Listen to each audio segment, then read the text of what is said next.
So, you know the basics of security rules, but want to get into some more intermediate levels like querying other documents or limiting access to certain fields? Well, have I got a video for you? It's this one. Let's get started on this episode of Firecasts. Hi there, Firebase developers. So this video is a bit of a continuation of our last one where I showed you how to get started unit testing your security rules with the Firebase Emulator Suite. And this is definitely a practice I recommend when developing security rules. They tend to lend themselves really nicely to unit testing, and it's important to get them right. So even if you're not unit testing your entire application, you should at least unit test the security rules portion of it. So if you're not familiar with unit testing your security rules, I would definitely recommend that you watch that first video and then come back to this one. Just go ahead and pause me, I won't be offended. Otherwise, here's where I'm at right now. I'm working on a hypothetical social app that's got a user collection, a post collection for user posts, and a read-only collection. And I've set up my security rules to make sure that my read-only collection is read-only. You can only write to a user document with the same ID as your user ID, and you can only read posts that are marked as public or you're the author. And then I wrote a few simple unit tests to test most of this stuff. So let's move on to some more complex security rules. And we'll start with one very common request, role-based security. I'm going to do things a little out of order here. Let's skip over the rules for creating a new post for now. And let's just say that once a post has been created, you can go ahead and update it, but only if you're listed as the author. So the rules look like this. You can update a document if the value of the author ID field in the post document is equal to the verified user ID in Firebase Auth. Now, the tests themselves aren't really going to be anything different than what you've seen in the last lesson, but since that was a few weeks ago, let's review setting one of these up. As with most Mocha tests, I'll want to start with the it function, and I will say that my application allows a user to edit their own post. Then we'll set up our asynchronous callback. Let me create a constant to hold the ID of our post document, and then I'll say that admin equals get admin Firestore. As you recall, this is a function that returns a version of Cloud Firestore instantiated through my firebase.initializeAdmin app function, meaning that it's kind of like a pseudo app that gets to ignore security rules. Perfect for setting up test documents in my database.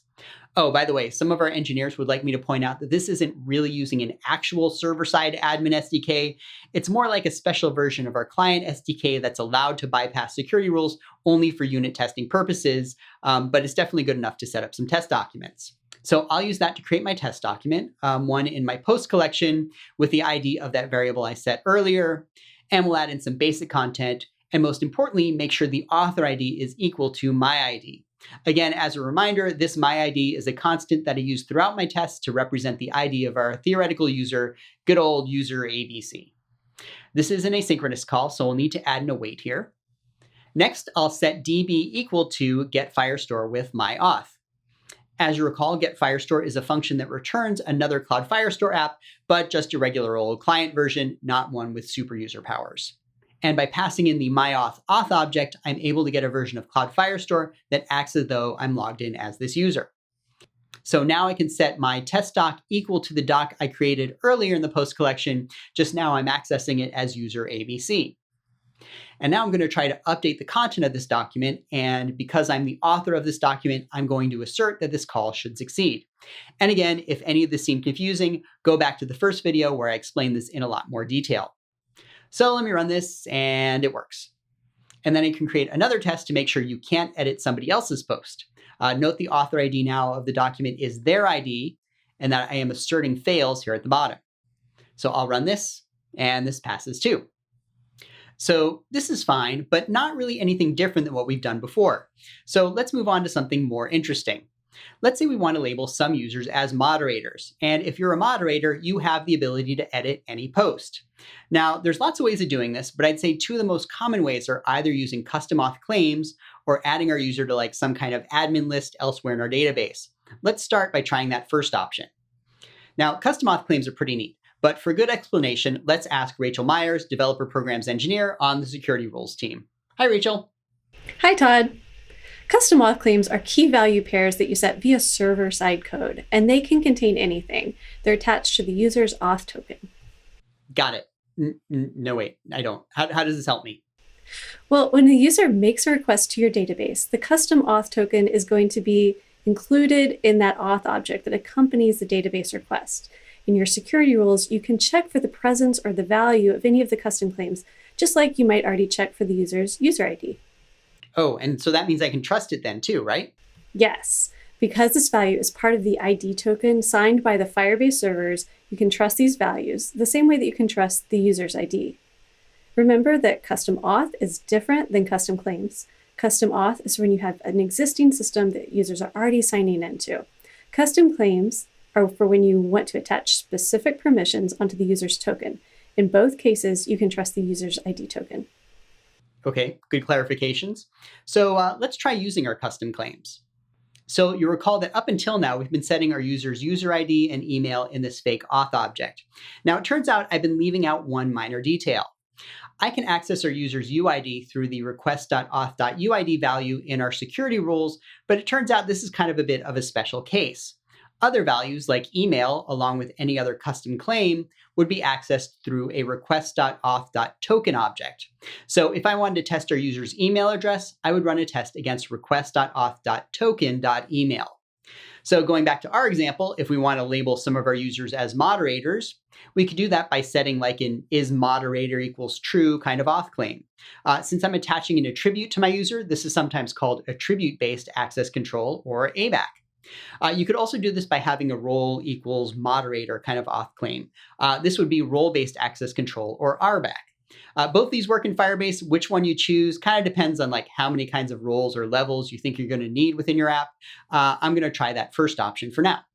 So I can set up security rules to support this new use case by saying we'll allow an update if the user is the author, or if request.auth.token.isModerator equals true. Although I suspect this is a test I would use often enough in my app that it might be worth pulling out into its own function like this. Security rules allow you to write your own custom functions, and it's a good way to handle rules with sections of code or just complex bits of logic that probably should be abstracted away. And that makes this rule a little cleaner and easier to understand. So to test it, we'll start with kind of the same test as before. We'll create a document written as our good friend their ID. Then I'm going to need to set db equal to get firestore, but I'm going to need a new auth object here, one for my special moderator user. Since I suspect this will play a role in many other future tests, I will stick this up here with my constants. So let me give them a user ID of user mod, and I will create an auth object with that user ID I just set, an email, and most importantly, is moderator set to true. So now going back to my test, I will set db equal to get firestore with this mod auth object.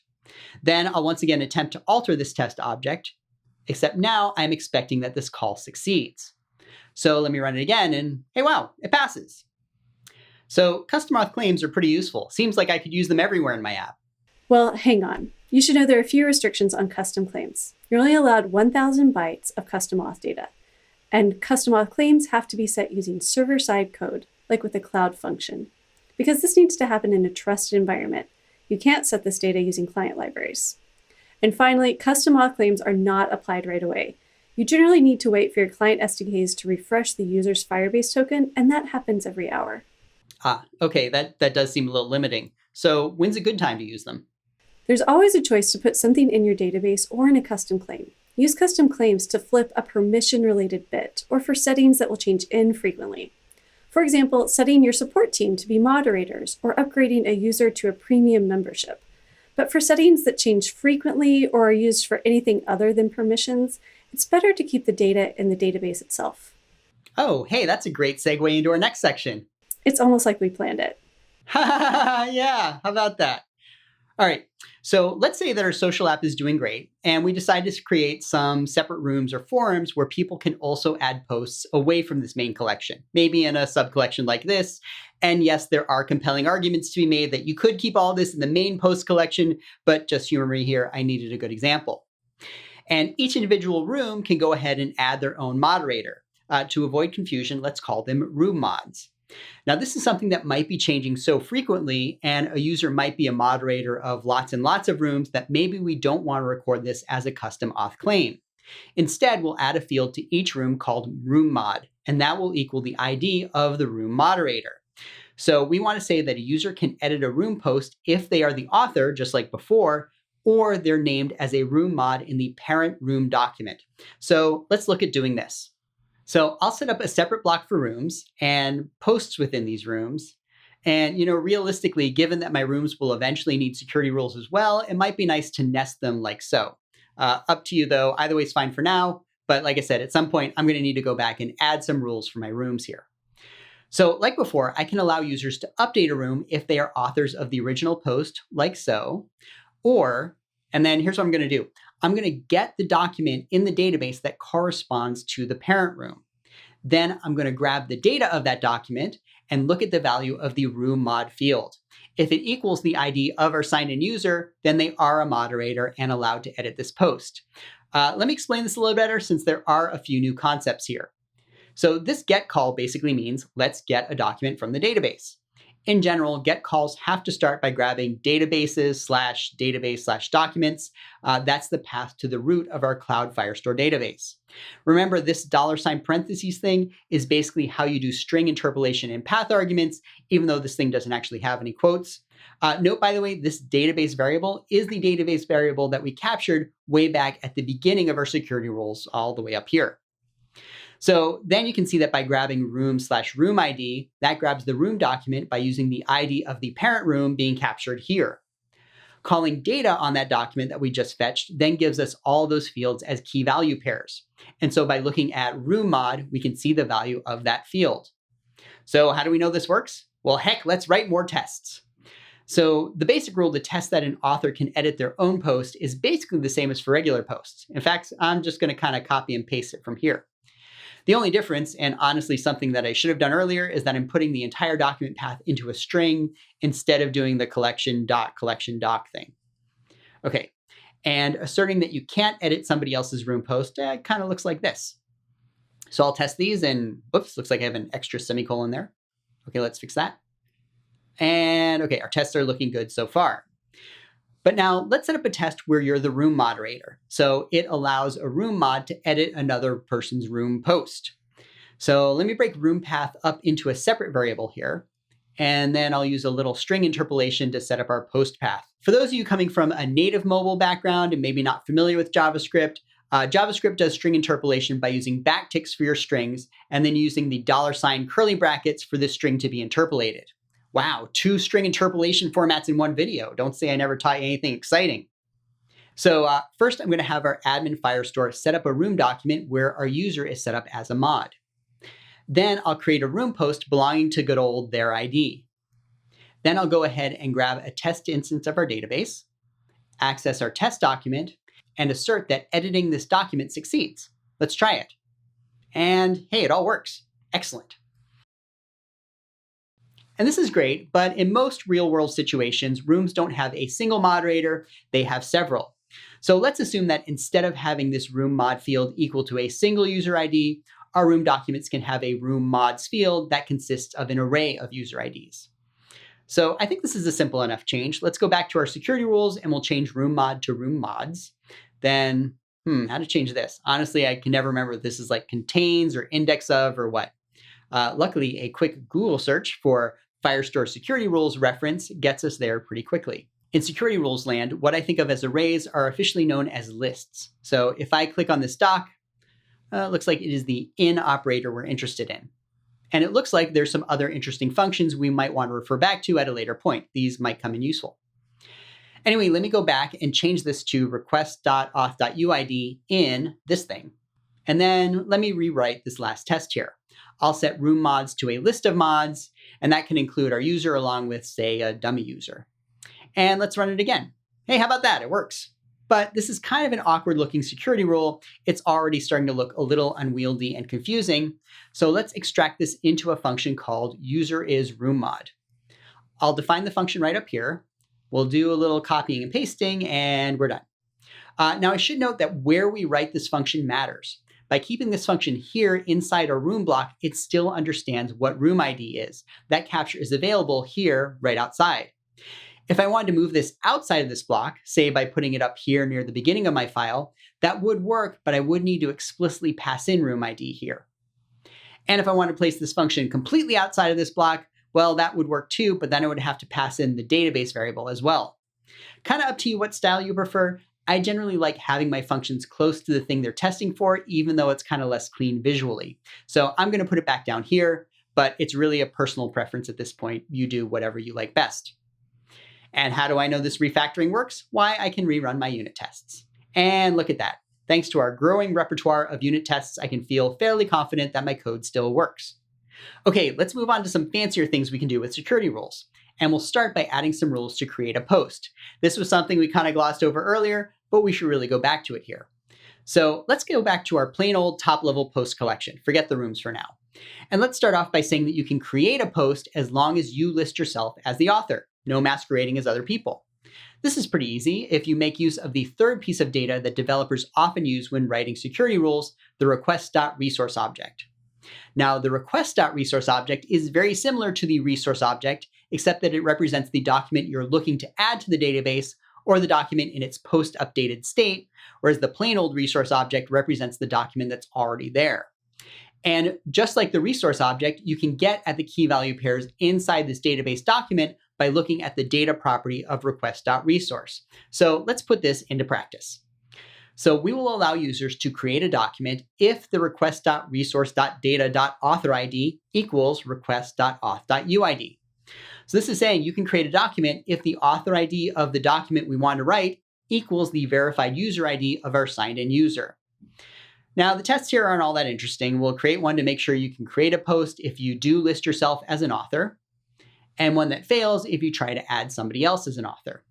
So we'll run these, and great. But let's move on to a more interesting feature. What if I want to require fields? Like maybe every post has to contain an author field, a content field, and maybe a couple others. How about like that visibility field we talked about earlier, and maybe a headline? Well, let's start by adding a function, post has all required fields. And we'll define it up here, and let's see, how should we write this? The verbose way of doing this would probably be to list out every single field like this and require that it not be set to null. But I already hate this, and I hate myself for typing this out. But I think the rules reference docs can help us out here. If I look at the page for resource, which is the object you get back from request.resource, you can see that the data object is a map. A map is kind of like what you might call a dictionary in iOS land or a hash in Android land. And if we jump to the map reference docs, I can see that it has this function called keys, which returns all the keys in that map as a list. So first what I'm going to do is grab request.resource.data.keys. So I have my keys as a list. And as you recall, lists have a few methods you can perform on them, one of which is hasAll. As the name suggests, this will return true if the list has all of the values in another list. So I can say that if my list of keys has all of this list of required fields like so, then my function returns true. This looks good. Let's give this a test. I could write one test where I have all the required fields and another test where I don't. By the way, if you're freaking out because I'm reusing the same post document over and over again and are worried I might be performing an update instead of a create here, don't worry. Remember, I have that before each function that clears out my database before every test. Anyway, let's run my tests, and oh, that's interesting. This test I had earlier, it fails now. And that's because it's missing a couple of my required fields. So let's fix that. Oh, let's also add these fields to other earlier tests so that I know it's failing for the right reasons. So we'll test these. And that's better. All right, so let's go back and refactor a little bit. I'm not a huge fan of these big old one-line functions like this. And it just so happens that security rules has a somewhat new feature where I can create temporary variables within a function using let. So if I were to let required fields equal, and then let's just cut and paste this, then we can use that variable right down here. Now, I kind of suspect that behind the scenes, security rules is just doing like a simple hard-coded replacement when it comes time to compile, since I think these values are immutable, but it still makes my code easier to understand. And if I rerun my tests, everything still works. Again, refactor with confidence, thanks to security rules. Of course, often with security rules, it's not just about requiring that a document have a bunch of fields. Very often, you'll want to declare that a document can only consist of fields that are within a particular set of approved fields. Now, they don't all need to be required, but you also don't want your users creating fields outside of this list. For example, let's say that we want to allow photos, locations, or tags for our posts in our social app. Now, we don't want to require them, but we want to make sure they're allowed, and we also want to make sure people can't add documents with fields that are not on this list. So let's find out how to do that. So let me go back into my rules here and let's create another function, post only includes allowed fields. So let's see, how would this work? Well, I suppose one way to do this would be to just write out all of my keys like this. And then instead of using request.resource.data.keys has all, I could change this to request resource data keys has only. I'll add a call to this function down here. And honestly, this would be enough to work. In fact, let's whip up some tests to prove this. Here we go. You should know how to write these by now, but pause the video if you need to copy them. So this is okay, but I'm not crazy about having this mix of required fields and optional fields all in one jumble like this. Between this and the function above, I feel like I could easily get my field lists out of sync. So step one, let me start out by going back and splitting this list up into required fields and optional fields. That'll make further refactoring easier later. Next up, I'll create an all fields list by concatenating my required fields and my optional fields, and we will check for that instead. So let me rerun my tests. Whoops, missing a semicolon. Let's fix that. And okay, now it works. And now that I've done that, it seems like this is a pattern I would use pretty often in my security roles. Maybe I can make this a more general purpose function. So let me create a function up here called document fields checkout, where I'll pass in a required list and an optional list. And now I can create an all fields list like so. And then I can say return request.data.keys has all of my required fields, and request data keys has only that list of all fields. And then go back down here and remove my call to the original two functions, and I'll just make this a document fields checkout call. I'll add back my list of required fields, which I now only need to list once, and my list of optional fields. And then I can go back and delete these two functions. So I think this should all work. Let's run these tests again. And yes, that all looks good. Okay, let's move on to another related security rule. Let's say that we want to allow users to edit their posts, but I'm going to be strict here. I'm going to say that after a post has been created, the user can only edit the content and visibility fields and nothing else. So how do we support that? Well, let's give it a try. At first glance, you would think that this would work very similar to our rules for creating posts. So let's start by creating a custom function called edit only changes fields, and we'll pass in an allowed list of fields. Maybe we want to say that the request.document.data.keys has only allowed fields. Then down below, we'll add on to our update function by saying what we have before and edit only changes fields. And we'll pass in visibility and content. And let me make this clearer by wrapping some parentheses around this part. By the way, note that the grouping of our logical arguments matter here. Right now, we're saying that even a room moderator doesn't have the power to change the author ID or the headline. That's something we could change if we moved our parentheses around. Anyway, this seems like a reasonable rule, right? So let's test it. So we'll say that we can edit a post if we are editing the allowed fields. First off, I'll go ahead and use the admin Firestore app to create a post with all the required fields. Then I'll grab a version of the app signed in as our author. And then I will call update and attempt to update the content. So let's try this. And oh, wow, looks like I broke a whole bunch of tests, all of which involve editing a document. So clearly something is wrong with this new function I wrote. For some reason, request.auth.data.keys doesn't have only the set of fields. I wonder what it does contain. Well, if I were writing this in a traditional language like JavaScript, I'd resort to some good old-fashioned console debugging here.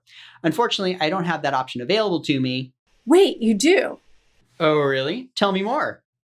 There's a new function in security roles called debug. You can wrap debug around any statement in your code that you want to evaluate, and we'll go ahead and print out the value to the log while still returning the value. Wait, what do you mean by still returning the value? Imagine you have if 5 plus 5 equals 10. Oh, slow down there, egghead. Let me think for a second. Okay, go on. Right. So if you turn that into debug 5 plus 5, that would still evaluate to 5 plus 5, but it would also spit out that value to your log. So if debug 5 plus 5 equals 10 still evaluates to true. And you could even say something like debug 5 plus 5 equals 10, which would print 10 as well as true to your log. Got it? Got it. Okay, time for some simple print debugging, my favorite kind. So going back to my function here, I'm going to wrap debug around request.resource.data.keys to see what I get. I'll run my rules again, and of course they still fail. But now let's go back into my test directory, and I'm going to open up firestore debug.log and see if we can figure out why. Let's jump to the bottom here. Well, let's see here. Looks like I have a list of values, and it contains 4 fields. Not just the content field I tried to edit, but also the visibility, headline, and author ID, which aren't on my list of allowed fields. But that's kind of weird, right? Like, even though my request is to only change one field, my request.resource.data object contains multiple fields. Hey, Rachel, why is that?